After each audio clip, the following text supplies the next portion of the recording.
வயிறு உப்புசமா இருக்கா? அடிக்கடி வாய்வு தொந்தரவு உங்களுக்கு உண்டாகுதா? இதுக்கு காரணம் நம்ம சாப்பிடுற உணவும், நம்மளோட வாழ்வியல் முறையும் தாங்க. பொதுவாவே இந்த வயிறு உப்புசம், இன்டெஸ்டைனல் கேஸ், ஃப்ளாட்டஸ் இது உண்டாகுற காரணமான உணவு வகைகள்னு பார்த்துட்டோம்னா, சில பருப்பு வகைகள் உதாரணத்துக்கு சொல்லப்போனா துவரம் பருப்பு, உளுந்து, கொண்டைக்கடலை, காராமணி, மொச்சை, பட்டாணி, பீன்ஸ் இது மட்டும் இல்ல சில காய்கறிகள் வந்து இந்த இன்டெஸ்டைனல் கேஸ அதிகப்படுத்தும். அது என்னன்னு பார்த்தோம்னா, முட்டைக்கோஸ், காலிஃப்ளவர், ப்ரோக்கோலி அப்ப நம்ம குடிக்கிற இந்த கூல் ட்ரிங்க்ஸ், நம்ம அதிகமா எடுத்துக்கிற இனிப்பு பண்டங்கள், சில ஆர்டிபிஷியல் ஸ்வீட்னஸ், அதிக நார்ச்சத்துள்ள உணவுகள் எடுத்துட்டாலும், நம்ம இன்டெஸ்டைனல் கேஸ் ரொம்ப அதிகமாகுங்க.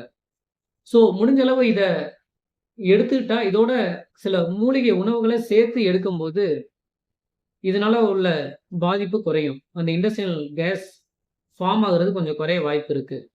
உங்களுக்கு இந்த மாதிரியான வயிறு உப்புசம், இந்த இன்டெஸ்டைனல் கேஸ் அதிகமா ஃபார்ம் ஆகுதுன்னா, நீங்க உங்க உணவுல அவசியம் இத சேர்த்துக்கணும். அது என்னன்னு பார்த்தீங்கன்னா, ஜீரகம், பெருங்காயம், இஞ்சி, பூண்டு, மிளகு, ஓமம், அப்புறம் நார்மலா இந்த மாரி வாயு சம்மந்தமான உணவுகள எடுக்கும்போது, கண்டிப்பா வெந்நீர், சுடு தண்ணீ வந்து குடிக்கணுங்க. வாழ்வியல் பழக்கவழக்கங்களா, நம்ம சாப்பிடுற சாப்பாட நல்லா மென்னு, நல்லா கூழாக்கி தான் அத சாப்பிடணும். அது மட்டும் இல்ல, நம்மளோட முதல் செரிமானம் நம்ம வாயில இருந்து தானங்க தொடங்குது. அதனால மெதுவா, ரிலாக்ஸ்டா நல்லா மென்னு ரசிச்சு, ருசிச்சு சாப்பிடணும். தினமும் ஒரு 30 நிமிஷம் நல்ல ஒரு நடைப்பயிற்சி பண்ணணும். போதிய தூக்கம் இருக்கணும். ஸ்ட்ரெஸ் மேனேஜ்மென்ட் கண்டிப்பா பண்ணணும்.